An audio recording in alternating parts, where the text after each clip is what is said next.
तव कथामृतम् तप्तजीवनम् कविभिरीडितम्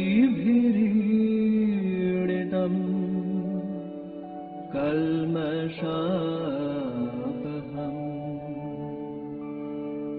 श्रवणमङ्गलम् श्रीमदाततम् भुवि गृह्णन्ति ये भूरिदा जनाः भुवि गृह्णन्ति ये भूरिदा जनाः। ॐ तव कथामृतं तप्तजीवनं कविभिरीडितं कल्मषापहं श्रवणमङ्गलं श्रीमदाततं भुवि गृह्णन्ति ये भूरिदा जना. We are studying the Gospel of Sri Ramakrishna, and today we have to start reading the conversations of Wednesday, February 25, 1885. Before we start, in yesterday's conversation, there was a idiomatic sentence, and the original Bengali idiom was almost literally translated, and we could not understand that. So I looked into the Bengali dictionaries and found that that idiom has no literal meaning, absolutely no literal meaning. It is an idiom representing something else. The Bengali Baro Hath Ka Kuder, Tero Hath Bichi. In English, it has been translated as, the kakud has been translated as a melon. But small melon and big seed. Now, neither melon nor kakud nor seed, it does not carry literal meaning at all. The ordinary implication of that idiom is, general implication is that compared to the main topic, some secondary topic enters, and that gets more importance than the main topic. That is the general implication of that idiom. So nothing to do with kakud or seed or anything. It is only an idiom. And the implication of that idiom is that compared to the main topic being discussed, some secondary topic comes in, and that overpowers the main discussion. Sri Ramakrishna is not used for that purpose also, please remember. Sri Ramakrishna is used in context with, he is telling Surendra, appreciating Surendra, that you go to the office, you tell lies also, but why I eat your food? Is that you give in charity much more than you earn. To express this very thing, he has used that idiom. That idiom of the seed is bigger than the fruit is used by Thakur for emphasizing that very point which he has already said, that you give in charity much more than you earn. There is no other literal or any other meaning. Generally, the general implication, as I told, is that secondary topic sometimes overpowers the main topic.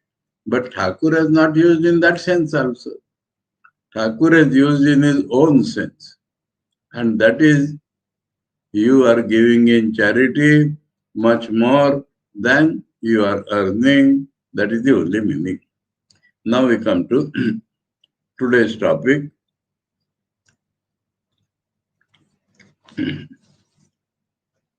Wednesday, February 25, 1885. Page in Bengali, page in English is 699. In Bengali, 738. New chapter, Girish Mandire or Star Theatre Bhakta Sanghe Sri Ramakrishna.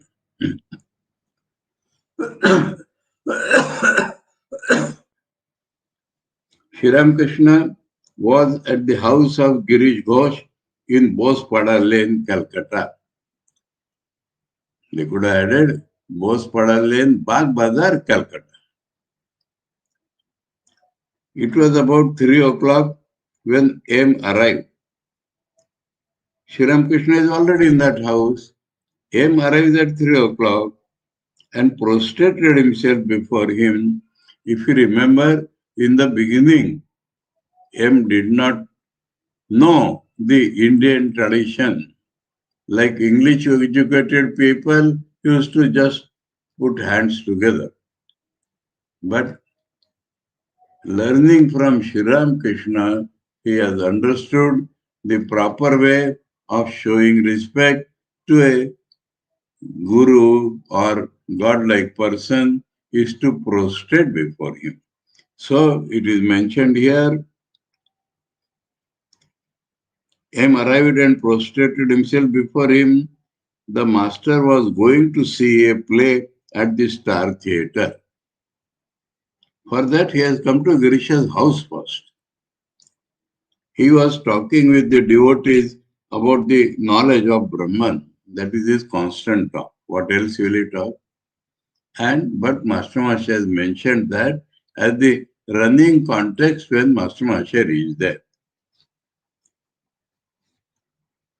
Sri Ramakrishna is talk for knowledge of Brahman or loving God. Master, man experiences 3 states of consciousness every day: waking, dream, and deep sleep. Those who follow the path of knowledge explain away the 3 states. That means, explain away means they are not real. That is what the Jnanis say.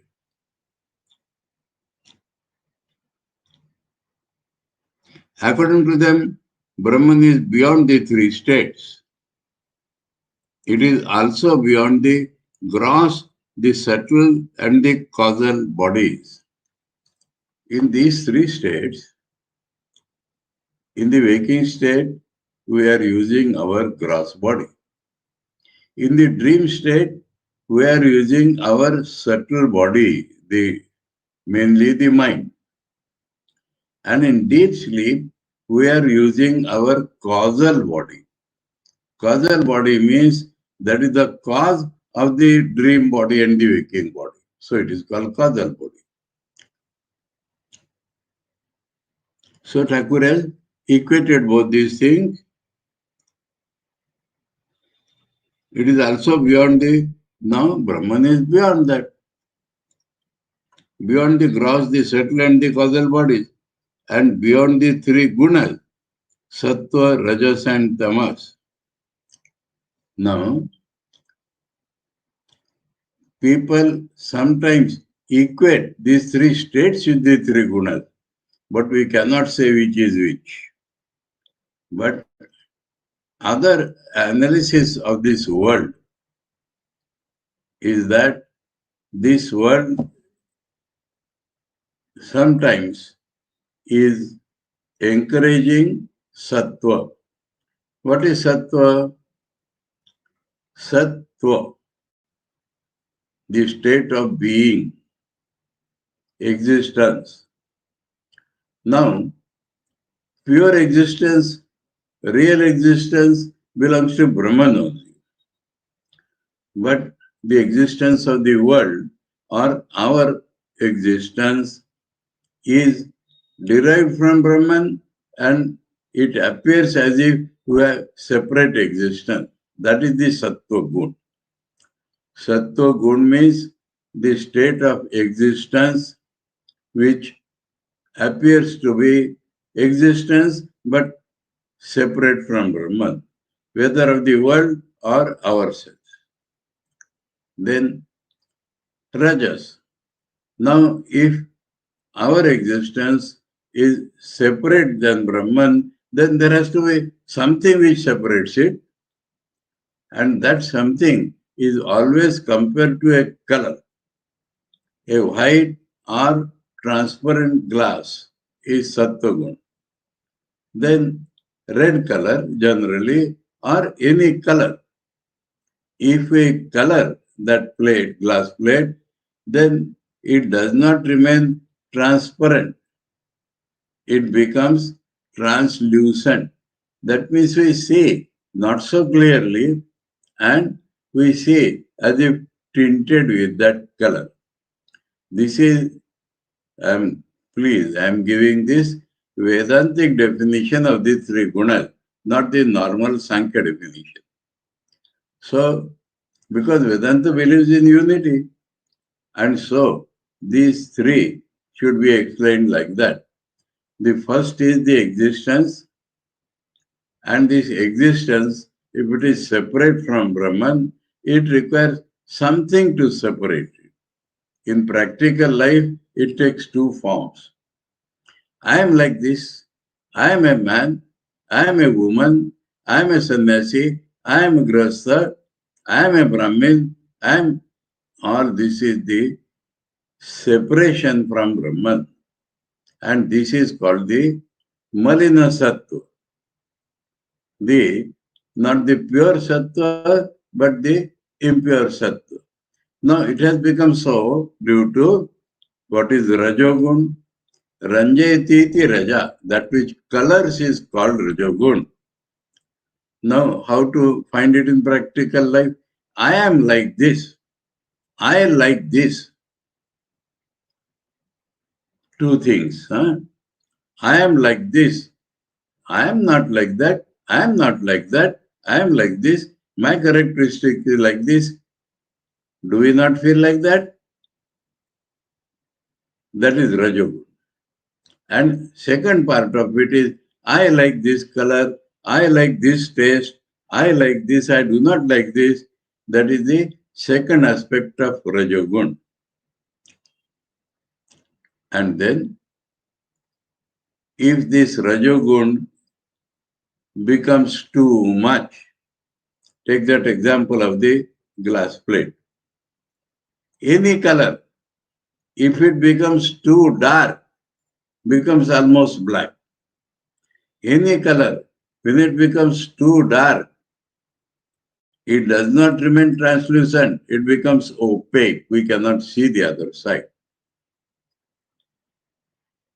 When this Rajogun exceeds, the coloring exceeds, then in practical life, I want to sleep. I am dull. This is blinding darkness.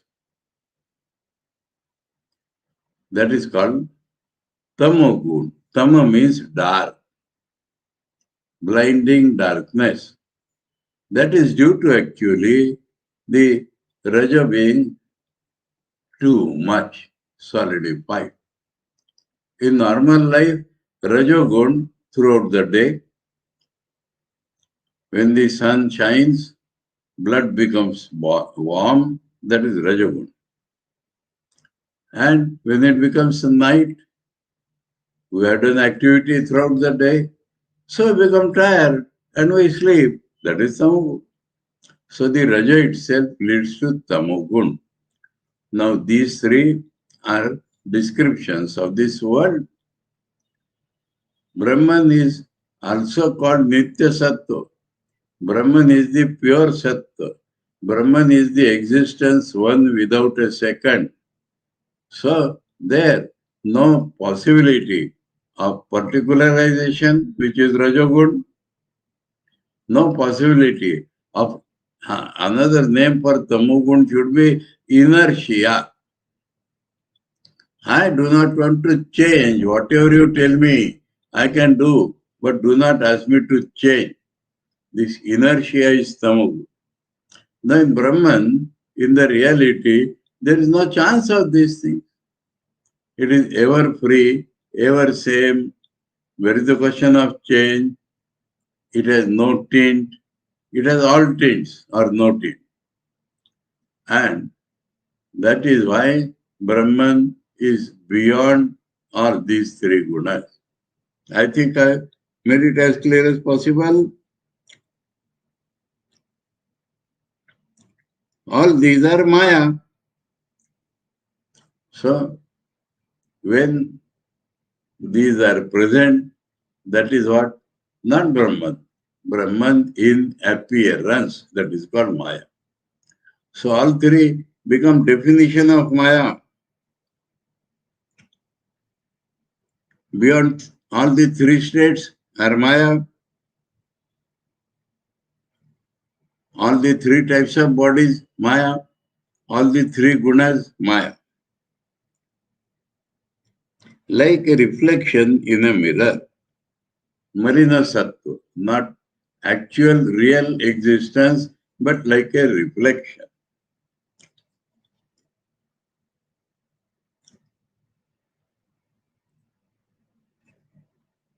Now these three are called gunas already. Okay. The reflection is by no means the real substance. Brahman alone is the substance and all else is illusory. Substance is generally used for dravya in Sanskrit. Vastu means the reality. Brahman alone is the reality and all else is illusory. The reflection is by no means the real existence.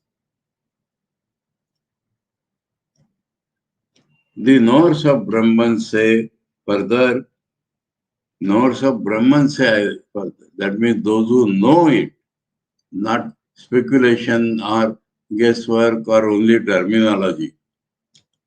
The knowers of Brahman say further that it is the identification of the soul with the body that creates the notion of duality.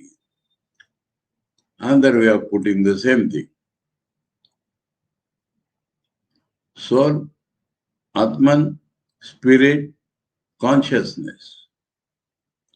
Body, matter, with inertia, with coloring, with separate existence. Now,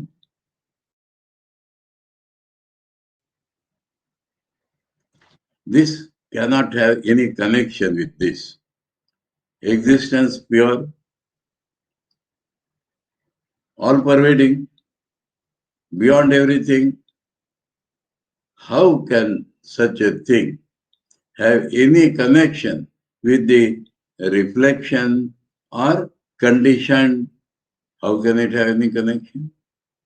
But in our experience, two are mixed. The real and unreal is all cannot be mixed, but in our experience it is mixed.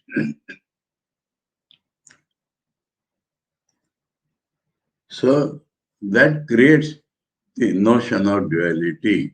This is Maya. Not real, appears to be real. So the term is Chit Jada Granthi. This ego ties that Chetan with the Jada, which cannot be tied, but ego ties it. That is the fact of life. So that is also called Maya, duality. Duality means subject and object is called duality. The whole world is Brahman, and so many varieties are there. But our mind creates I and you. That is duality. Subject living in the midst of objects of this world. That is duality. Notion, that is an idea. Notion is the best word for that. In that state of identification, state of identification. We are not identified, but we feel identified. The reflection appears real. So, when we are identified, then we think body is real, mind is real, gunas are real. So, that identification, dehatma buddhi, makes it appear real. When the identification disappears, a man realizes, I am he, I am Brahman. That means the I, which today is the name of a reflection, does not remain the name of that reflection. This I does not become Brahman, remember. This I today is a reflection. And it appears real so long as there is this identification with something, body, gross or subtle or causal. When this identification is not there, this I vanishes. Then I, when you utter the word I, the inner content is Brahman. Brahman itself is my I. That is how the realization takes place. So the knowers of Brahman are telling us that when this drops out, then there is another I, not this I. What that I is? If you ask, I am Brahman. Brahman itself is now my I, my reality. So that is what happens. So Thakur has explained the Jnana Marga in these 3-4 sentences. I am he with a capital H. So hum. I am Brahman. Aham Brahmasmi. Brahmaiva aham asmi. A devotee. Then shall we all follow the path of reasoning? Thakur has explained one path, and it appears that it is solid path, but that is not the only path.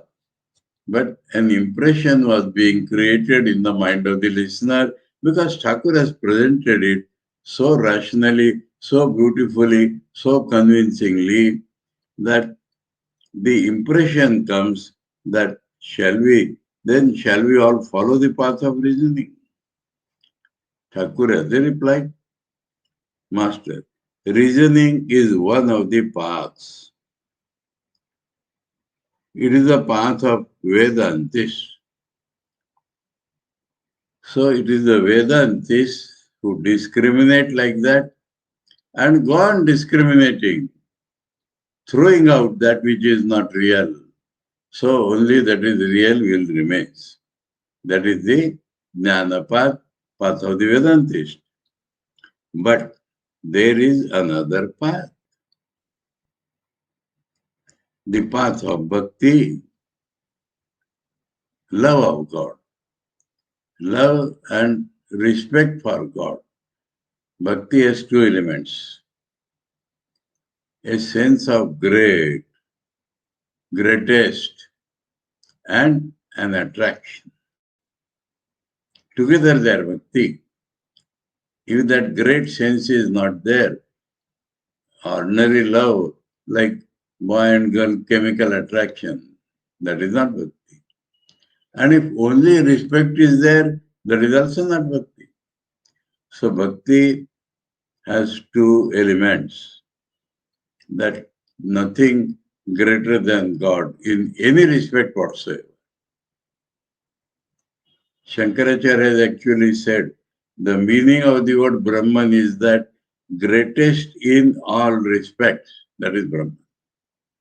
So, but it is not such great that I want to stand 100 feet from it. It attracts me. I have love for it. Both these elements present is called bhakti. It is a,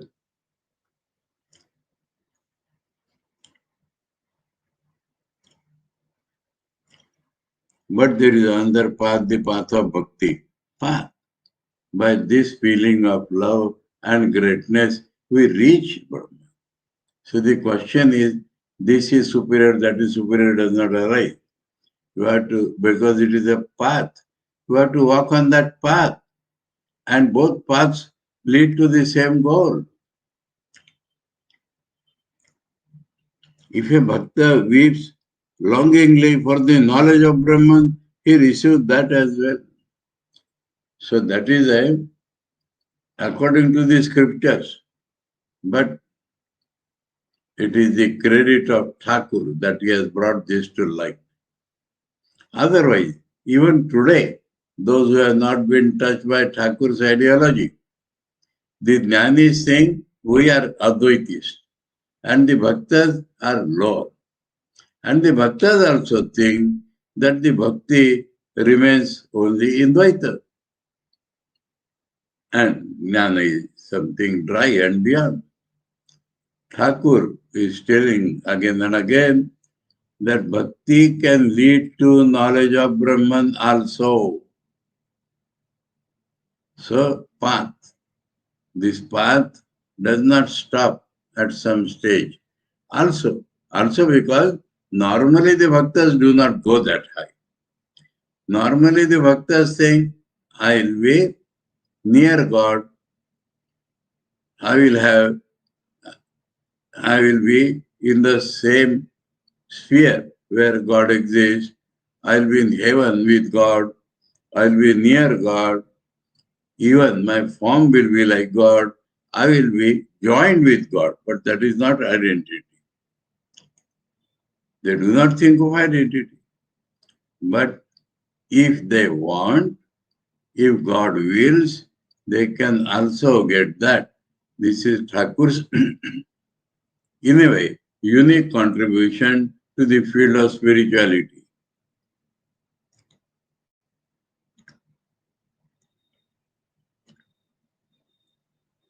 These are the two paths, Jnana and Bhakti. Why there are two paths? Because one is analysis, reasoning, analysis, rejection of that which we are not.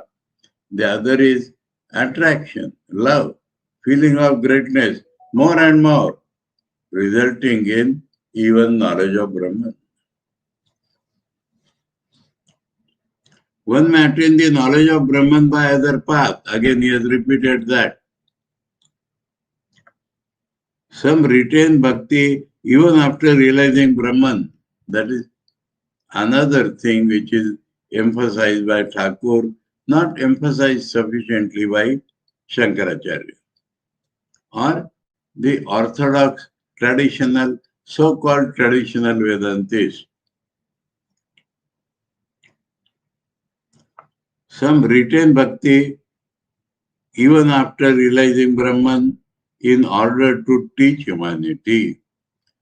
Because when they retain bhakti, apparently they remain separate from God, and in their vision, people also are separate from God and they can teach them. They know Brahman, they have realized Brahman, so they can teach people bhakti as well as jnana.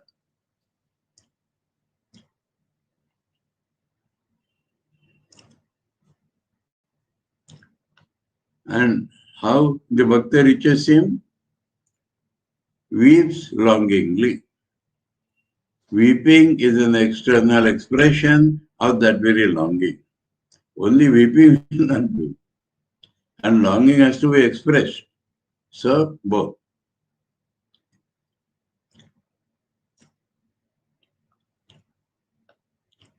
In order to reach humanity, an incarnation of God is one of these. That means, other than incarnation, also people are there. Those who are realized through jnana or bhakti, after that, he can keep a semblance of I. For example, all disciples of Thakur.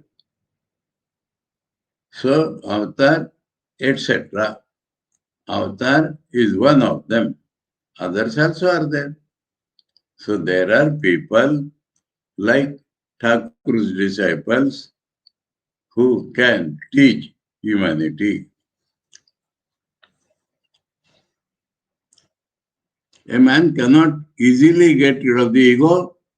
Now, another thing, they retain their ego. But on the path, it is difficult to get rid of the ego. And the consciousness that the body is the soul. One cannot easily get rid of the notion that body is the soul. Body itself is I, body itself is soul, body itself is the reality. It becomes possible only when, through the grace of God, he attains samadhi. So, ego disappears only in samadhi. Obviously, nirvikalpa samadhi. Thakur is telling that. By grace of God, he attains samadhi, nirvikalpa samadhi, jada samadhi. That is another name for that nirvikalpa. It is not jada, but jada in comparison with the experience of the world. That goes away. So, some people call it jada. Actually, it is super consciousness where I and you division is not there, but consciousness is solidified. The ego of the incarnations returns to them when they come down from the plane of samadhi. Mind does not remain in the same plane, so they come down with knowledge. But then it is the ego of knowledge, yes, or the ego of devotion. That is depends upon what is their constitution of the mind. So they can remember, I am Brahman, or they will say, I am supremely devoted to God.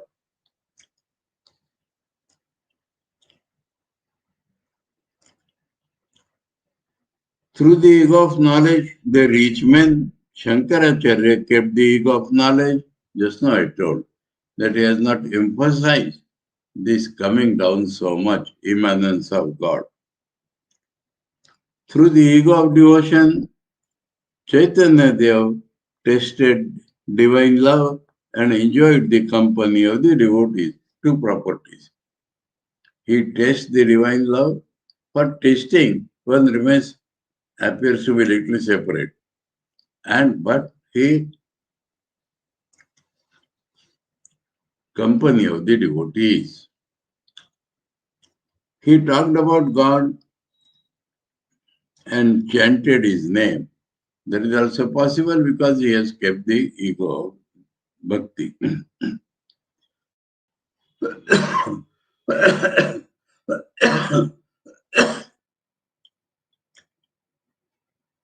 Since one cannot easily get rid of the ego, a bhakta does not explain away the states of waking dream and deep sleep. Why the bhakta does not explain away is because ego normally does not go. He accepts all the states. That is, he accepts the immanence. Further, he accepts the three gunas, sattva, rajas and tamas.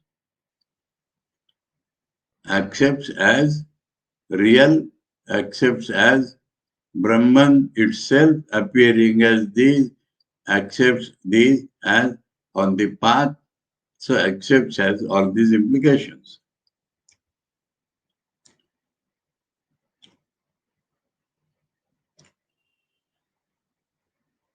He accepts the three gunas, sattva, rajas and tamas. A bhakta sees that God alone has become the 24 cosmic principles. This 24 cosmic principles is the Sankhya's analysis. There is the indiscrete nature, then it grossifies, it becomes this and this and this, it becomes our indriyas, jnanendriyas, karmendriyas. So 24 cosmic principles. Now, Brahman itself has appeared as all this. They are not separate.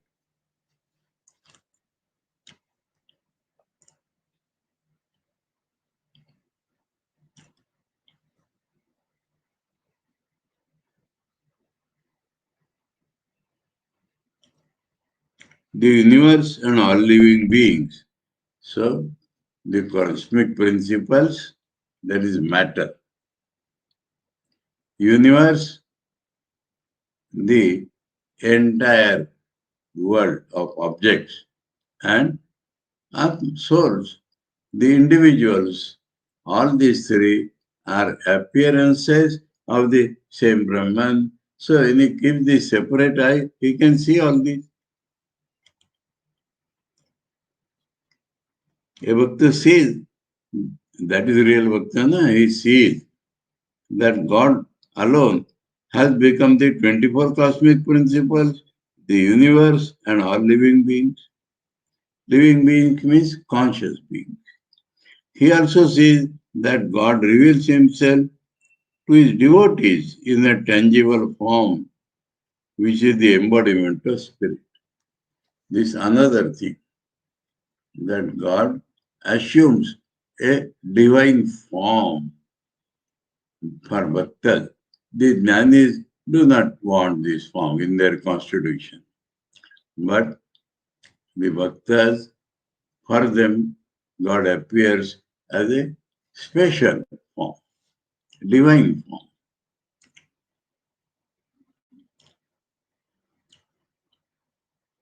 Which is the embodiment of spirit, that consciousness itself appears in the form of a body. Swami Vivekananda, in his song, which we sing every day in Samadhi, in Arati, says that Chit Ghana Kai. Chit Ghana Kai. Chit means consciousness, that itself is solidified, that is his body.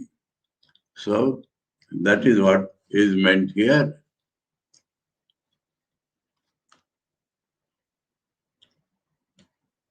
Tangible form, which is the embodiment of spirit, not made of flesh and bones. The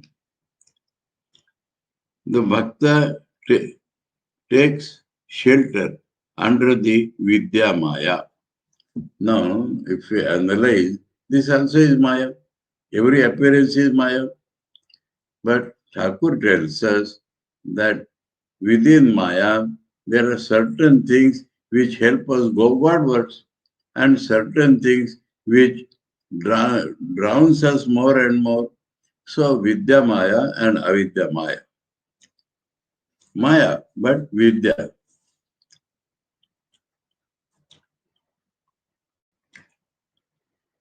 The Bhakta takes shelter under Vidya Maya. He seeks holy company, goes on pilgrimage, and practices discrimination. So discrimination is necessary for bhaktas also. This is another speciality of Thakur's teaching. Devotion and renunciation, discrimination and dispassion also the bhakta has. But Swami Vivekananda has explained that dispassion of the jnani, because everything is unreal. Dispassion of the bhaktas, because that becomes an obstruction in the path of God realization. So I do not want them. Spirit of enjoyment, spirit of attachment, all these things become fetters for me. So I don't want them. This dispassion is bhakta's dispassion.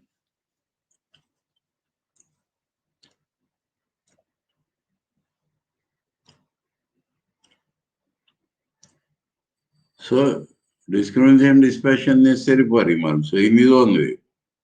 He says that since a man cannot easily get rid of his ego, he should let the rascal remain as the servant of God, the devotee of God. Two things. Huh? So, ego is not going except in Nirvikala Samadhi. Then, ego of I am something is avidya. But ego, I am the servant of God. So, the center is shifted. Thakur has another terminology for this. He says it is a raw ego, that I am the son of so and so, I am the father of so and so. That is, my definition becomes from this body. But if we shift our center, then God's somebody. Thakur is showing two things. God's servant of God, devotee of God. So many other things, but of God.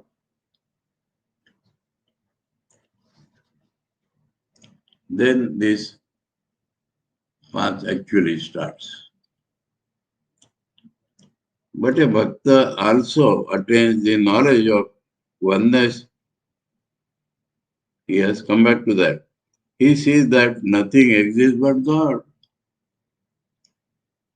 He does not regard the world as a dream, but says that it is God Himself who has become everything.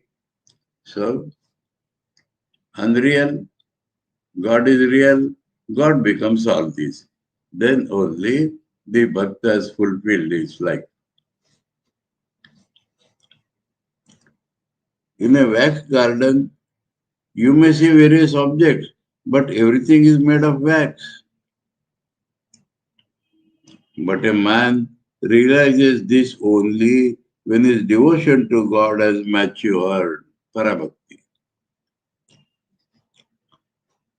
Example, one gets jaundice when too much bile accumulates. Then one sees everything as yellow. From constantly meditating on Krishna, Radha saw everything as Krishna. Moreover, she even felt that she herself had become Krishna. So, devotion leads to Advaita or identification also. If a piece of lead is kept in a lake of mercury a long time, it turns into mercury. Example, the cockroach becomes motionless by constantly meditating on the Kumira worm, P. It loses the power to move. At last, it is transformed into a Kumira. This Bengali word they have not translated. It can be translated as a bee. Similarly, by constantly meditating on God, the bhakta loses his ego. He realizes that God is he and he is God. Reached Advaita. When the cockroach becomes the Kumira, everything is achieved. Instantly one obtains liberation. So, same thing is liberation. These are all unique teachings of Thakur. As long as God retains the ego in a man, so I cannot retain or give up. God retains the ego in a man. He should establish a definite relationship with God, calling on him as master. So there, servant and devotee only were given. Here are the details.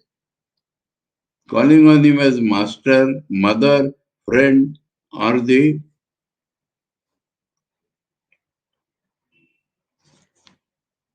like, means so many other relations. I spent 1 year, practical example. I spent 1 year as a handmaid, the handmaid of the Divine Mother, the embodiment of Brahman. Divine Mother is nothing but Brahman in that form, so embodiment of Brahman.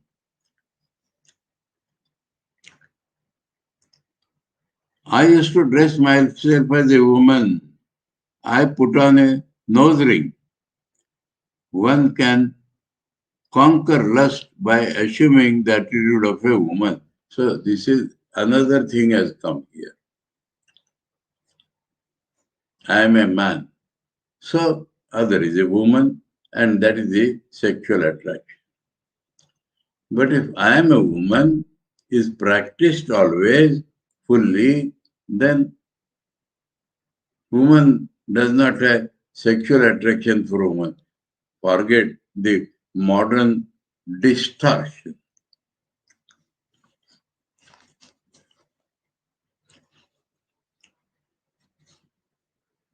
So that is the way by which this lust is conquered.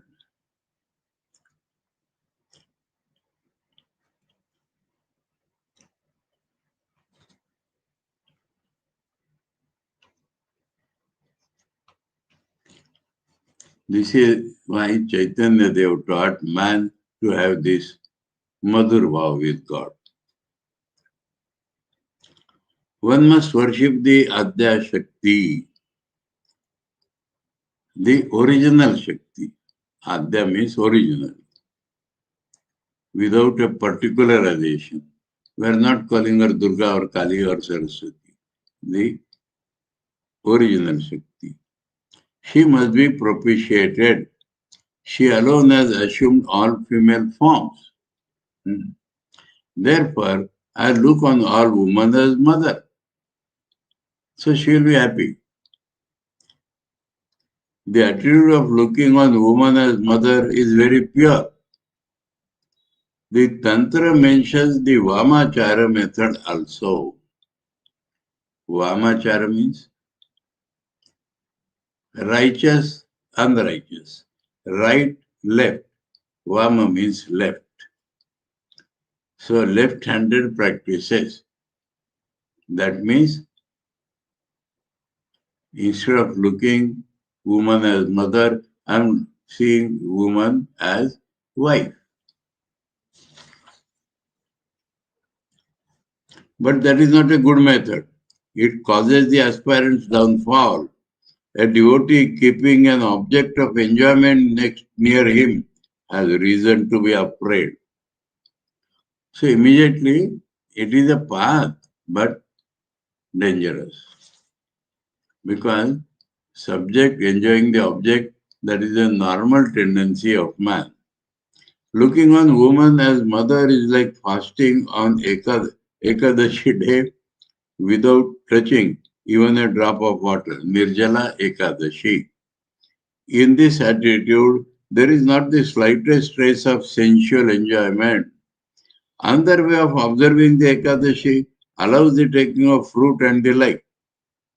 One can also observe the day by eating luchi and curries. That is the Bengali method. In Bengal, rice is the main food.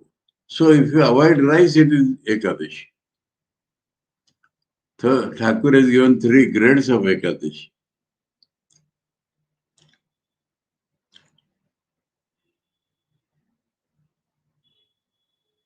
But my attitude is not to touch even a drop of water while I observe the fast. I worship the Shodashi as my mother. Is that the correct translation?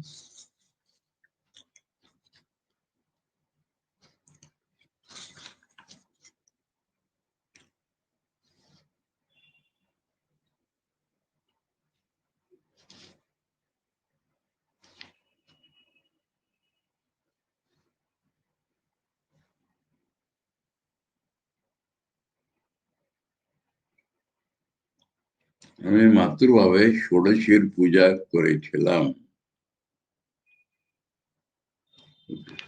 No, it is the Shodashi. The Adya Shakti is conceived in many forms. Now, the most attractive female form is the virgin, fully developed youth, but virgin.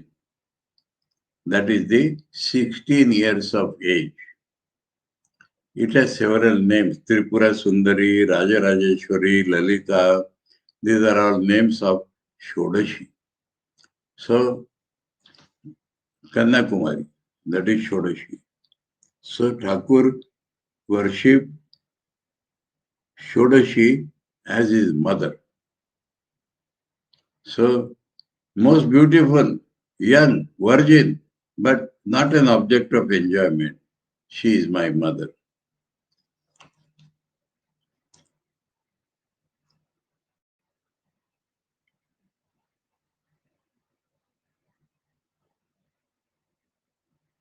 I looked on all parts of her body as those of my mother.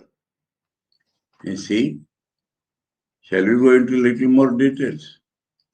Now, there are the breasts, and in a different view, they are beautiful, attractive, and man likes to play with them.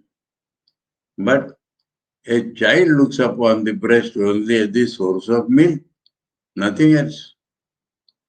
So, all parts of the body are parts of the mother. View is totally different. It is woman, but not only woman is mother in general. All parts of her body are parts of my mother. Thakur. This is Thakur's speciality.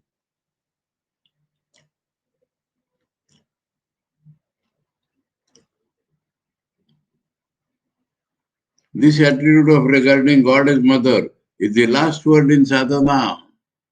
O God, thou art my mother and I am thy child. This is the last word in spirituality.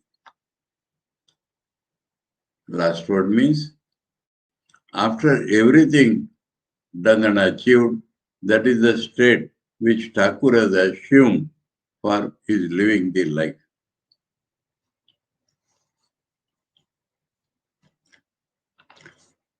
The sannyasi's way of living is like observing the Ekadashi fast without taking even a drop of water. If he clings to enjoyment, then he has reason to be afraid. Woman and gold is enjoyment. Let's in this now. Woman means enjoyment, gold means means of enjoyment. Woman and gold is enjoyment. If a monk enjoys it, he is swallowing his own spittle, as it were. There are different kinds of enjoyment: money, wealth, name, fame, and sense pleasures. Subtle and gross. It is not good for a sannyasi to sit in the company of a woman devotee or even to talk to her. This injures him and others as well. This is all for the sadhaka on the elementary plane, remember. In Thakur's life, we do not see this. But his attitude is different. Mother. Then others cannot learn from him. So sannyasi is the model. He cannot set an example to humanity. A sannyasi keeps his body in order to teach mankind. Sannyasi Jagat Guru. Otherwise, why does he require a body? To sit with a woman or talk to her a long time has also been described as a kind of sexual intercourse. There are 8 kinds. To listen to a woman and enjoy her conversation is one kind. To speak about a woman is another kind. To whisper to her privately is a third kind. To keep something belonging to a woman and enjoy it is a fourth kind. To touch her is a fifth. Therefore, a sannyasi should not salute his guru's young wife, touching her feet. These are the rules for sannyasis. But the case is quite different with householders. After the birth of 1 or 2 children, the husband and wife should live as brother and sister, because this ideal given by Thakur, hundreds are following this today.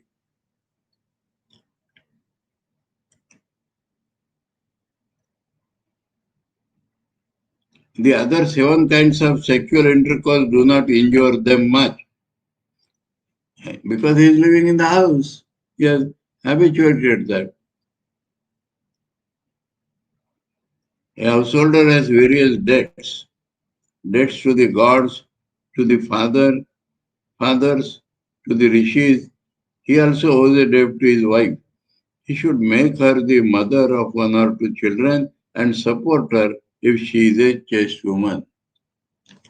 That is his debt to the wife.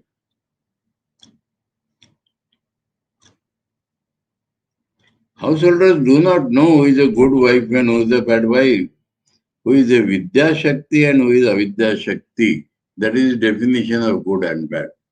One who helps him go Godwards and one who pulls him downwards. A Vidya Shakti, a good wife, has very little lust and anger. Very little lust and anger. She sleeps little. She pushes her husband's head. Thakur is speaking very directly. She pushes husband's head away from her.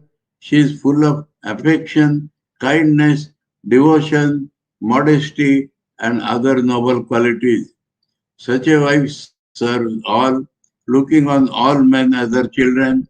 Further, she helps increase her husband's love of God. She doesn't spend much money, lest her husband should have to work hard and thus not get leisure to think of God.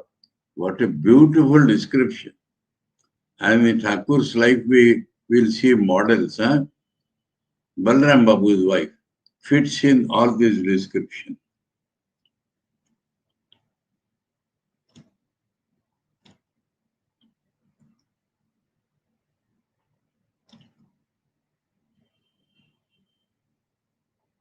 Manish women have different traits. These are bad traits. Squint eyes, mannish woman.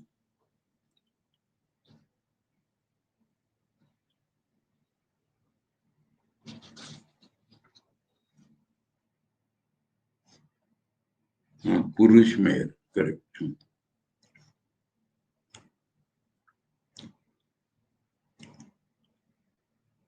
These are bad traits. Squint eyes and hollow eyes, cat-like eyes, lantern jaws like a calf, and pigeon breast. 2 separate things. Man like woman is bad. And these other traits also are bad. Girish. So Girish has heard all this. What is the way for people like us? We shall take it up on Monday now. Om Tava Kathāmritam Tapta Jivanam Kavibiriditam Kalmashapaham Shravanamangalam Shrimadasatam Bhuvi Grunanti Ye Bhuridajana. Om Shanti Shanti Shanti. Harihi Om Tat Sat. Sri Ramakrishna Arpanamastu.